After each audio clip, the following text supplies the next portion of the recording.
What grabbed me about the situation was that the children all just looked like they were very sick, and I was surprised by their resiliency and their happiness and laughter.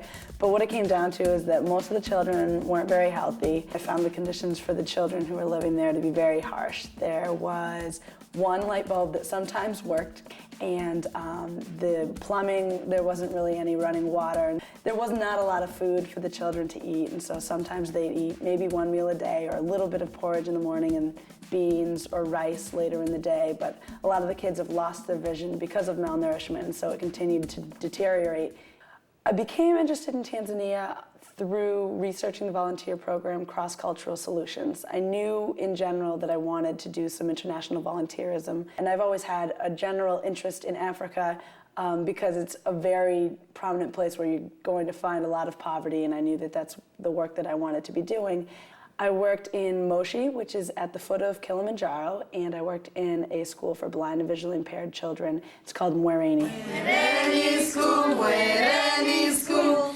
I love learning at Mwereni School. When I returned to St. Anselm in January, I was still in touch with some of my friends in Tanzania, and one of my friends found out that the boy with the issue, the growth, I guess, on his lip, had a disease called xeroderma pigmentosum. And so what I did was I researched the disease because I had no idea what it was.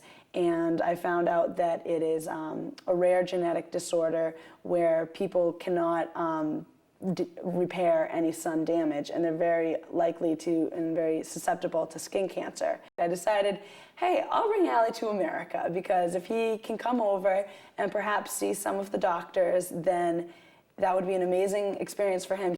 I contacted the Amelia Center for Community Service here at St. Anselm College and asked them if they would help me in fundraising efforts to bring Allie to the United States. By the end of the summer, when the whole project was over, about $10,000 were raised. With the money raised with the Amelia Center, we brought Allie and Emmanuel to the United States.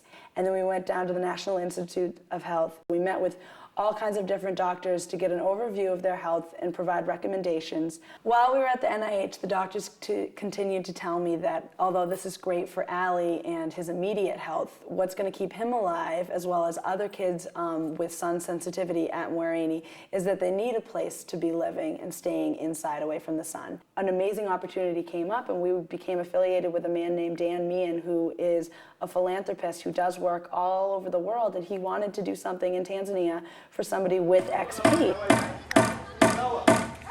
He decided that he'd like to go above and beyond and build a living structure for these children to live in and play in all day. Everybody finds volunteerism in their own way, and I had a void in my life, and the kids did fill that for me. They showed me exactly what my call was, and my call is to serve, and I've come to find out that I want to dedicate my life to others. That's what I want to do, and it's the most fulfilling thing, and I've put a lot of work in, but I'm the recipient of all of it. I'm so grateful. I've been so blessed, and it's just an amazing, amazing experience.